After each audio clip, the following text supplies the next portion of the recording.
When we talk about focus, we're really talking about the ability to direct our energy with intention. But let's pause for a second. How can you possibly focus on what truly matters if you haven't first taken the time to figure out what that actually is? It sounds obvious, but you'd be surprised how many people are chasing goals that aren't even theirs. They're pursuing someone else's dream, living by someone else's expectation, trying to win at a game they never chose to play. And that's not focus, that's just motion. And motion without meaning is the fastest way to exhaustion. You've got to stop and ask yourself with brutal honesty, what do I want? What drives me when no one's watching?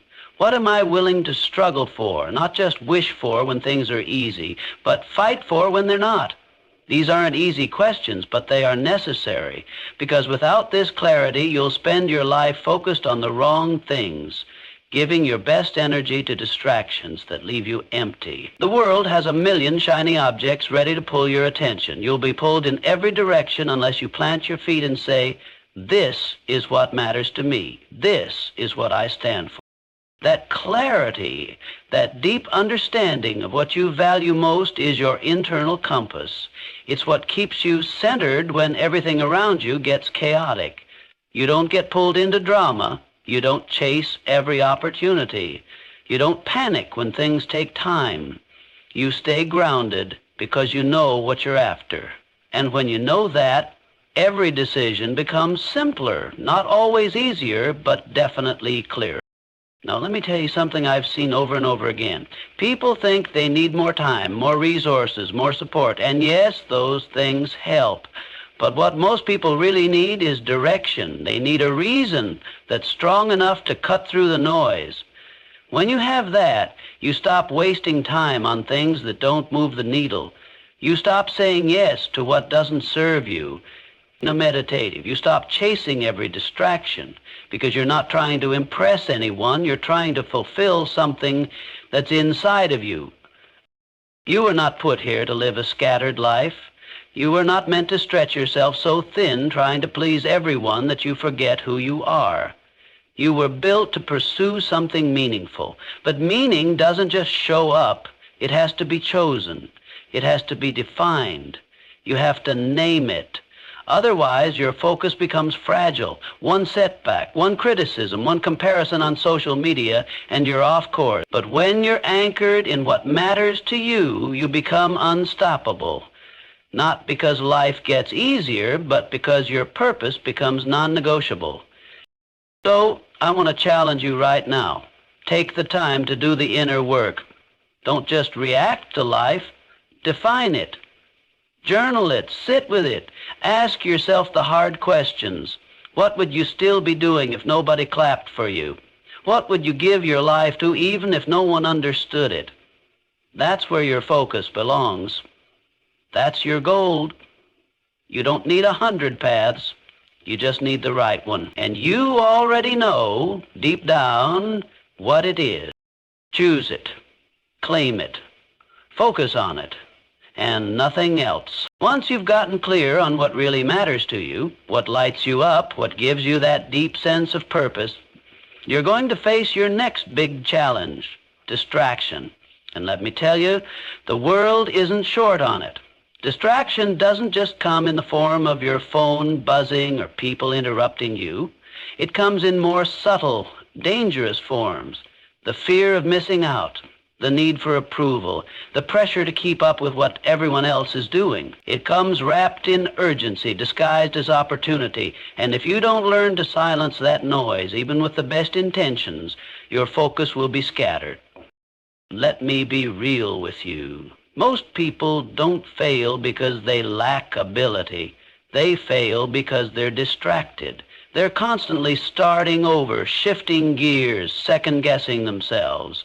They spend their days responding instead of creating, living in reaction instead of direction. And it's not because they don't care. It's because they haven't learned to protect their focus. You can't keep checking everyone else's life and expect to build your own. You can't be consumed with what everyone thinks and still hear your own voice clearly. The truth is, the more you allow the noise in, the quieter your purpose becomes. There's a mental clarity that only comes when you create space for it, and that means being ruthless about what gets your attention. You don't owe every headline your outrage.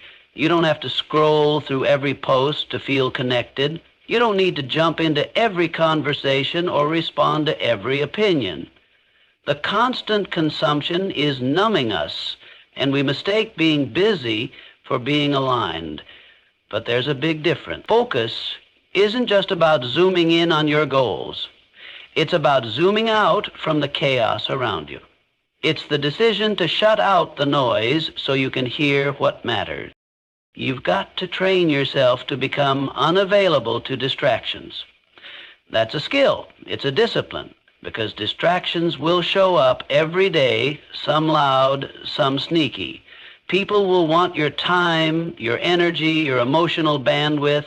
They'll try to project their urgency onto your vision. But remember this, just because something is important to someone else doesn't mean it should become a priority for you. You get to decide where your attention goes. And where your attention goes, your life follows. You need to create an environment where focus can thrive. That might mean changing who you spend time with. That might mean limiting your time online. That might mean setting boundaries that feel uncomfortable at first, but will give you peace in the long run. Because when you remove the noise, something amazing happens. Your mind gets sharper. Your confidence builds. You start moving with intention instead of impulse. You become a creator instead of a reactor. And that's when your results start to match your potential. Let me say this clearly. Every time you silence a distraction, you're making a statement. You're saying, my vision matters more.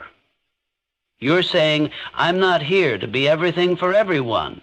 You're saying, I have work to do, and I'm not going to let noise steal my time, my energy, or my future.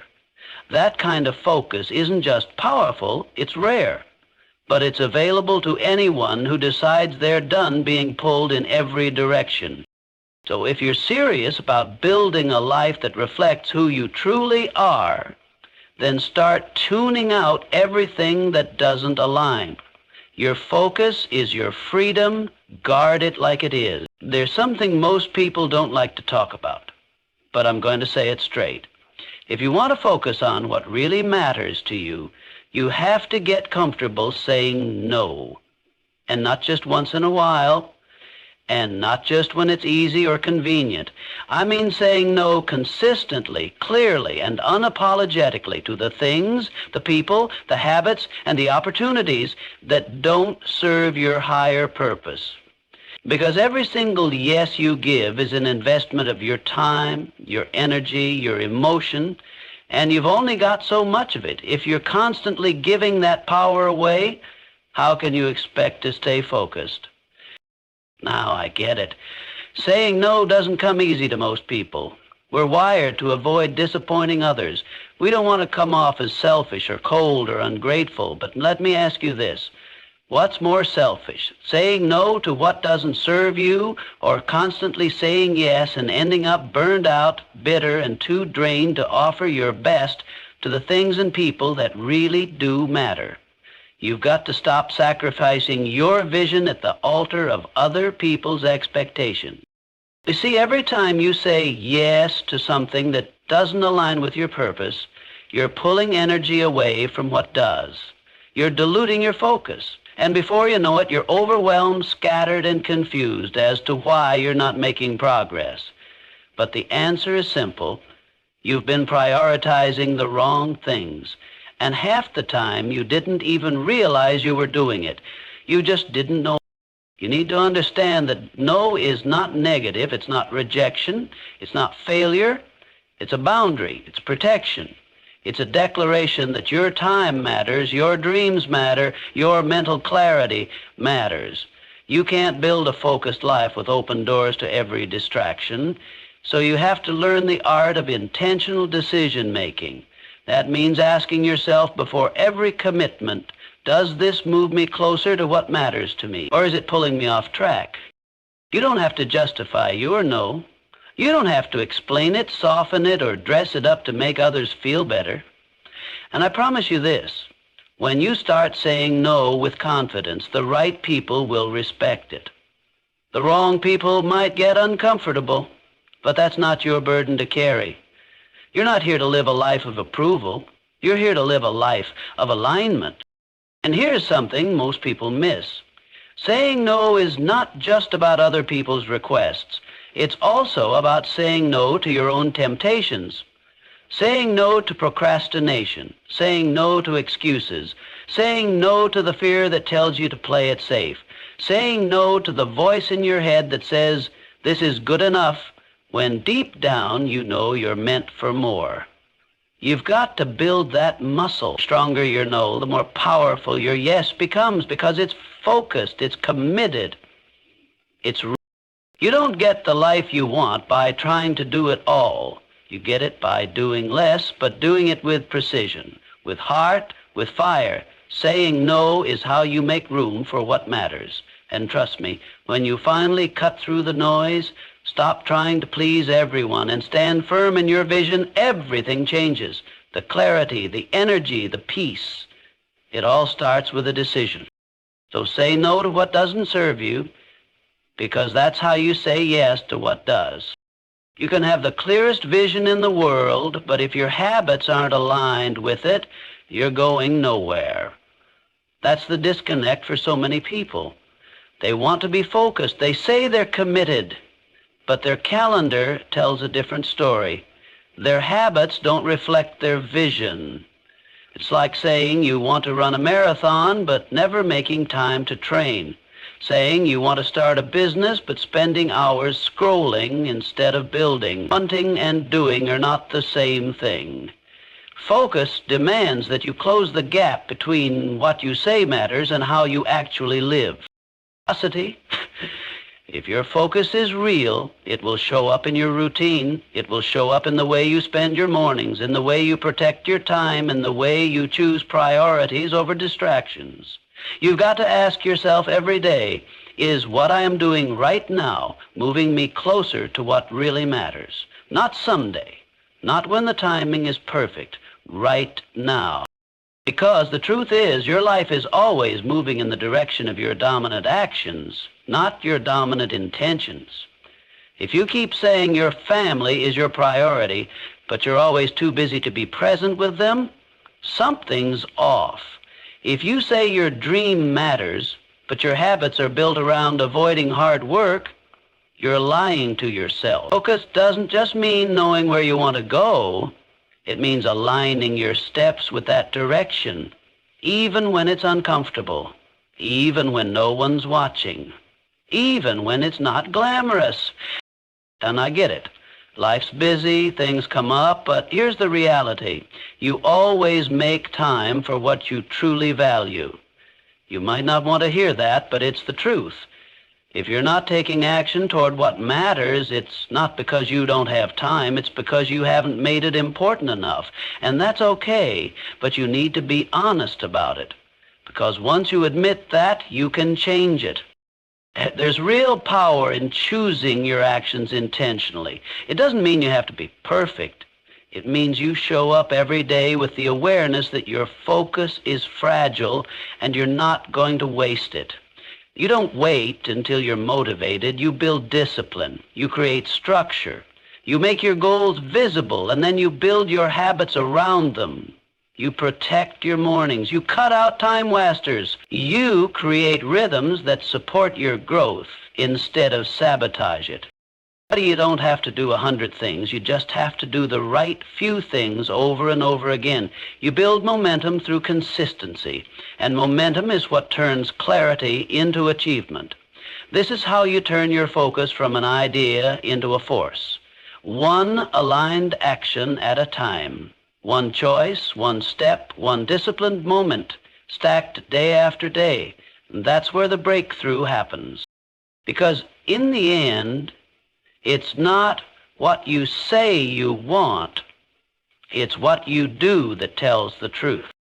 Let's talk about the space in your life, the mental and emotional space where your focus actually lives.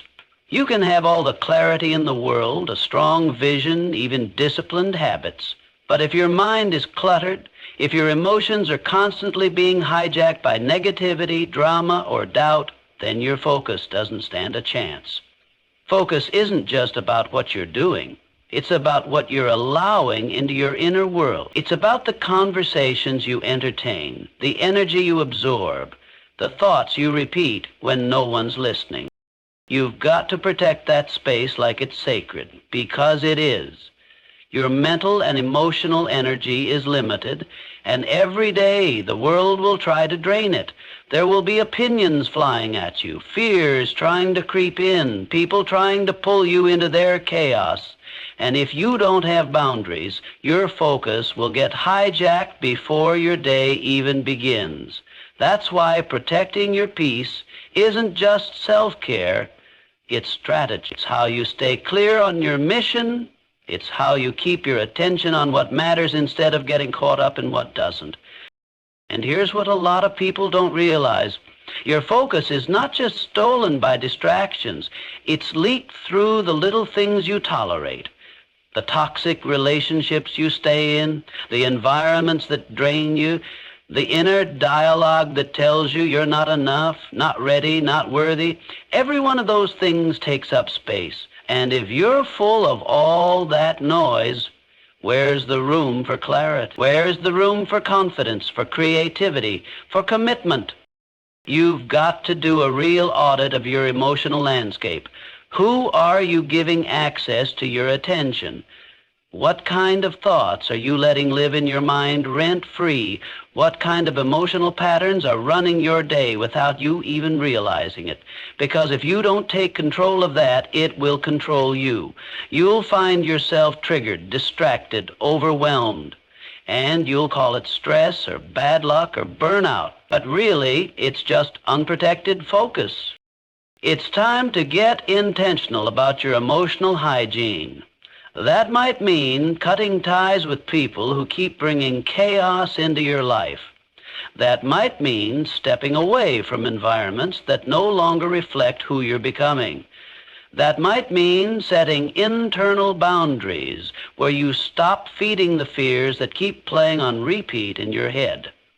You've got to create space for your focus to breathe, for your mind to be quiet enough to hear your own truth. We want to build something meaningful, then you need to protect the energy that builds it. That means guarding your mornings. That means taking care of your body because your physical state affects your mental clarity. That means knowing when to unplug, when to rest, when to reset. Focus isn't just about grinding harder, it's about showing up with full presence, full intention, full strength. And you can't do that if your mind is cluttered or your emotions are constantly on edge. The most powerful people I know aren't just disciplined with their schedules, they're disciplined with their attention. They don't let negativity in, they don't entertain gossip, they don't argue with people who don't matter. They stay in their lane, stay in their peace, and that's why their focus hits different. That's why they move fast, execute sharp, and rise above the noise. So if you're serious about protecting your focus, start by protecting the space it lives in. Clean out what doesn't serve you. Guard your peace, because a focused mind can't live in a cluttered heart.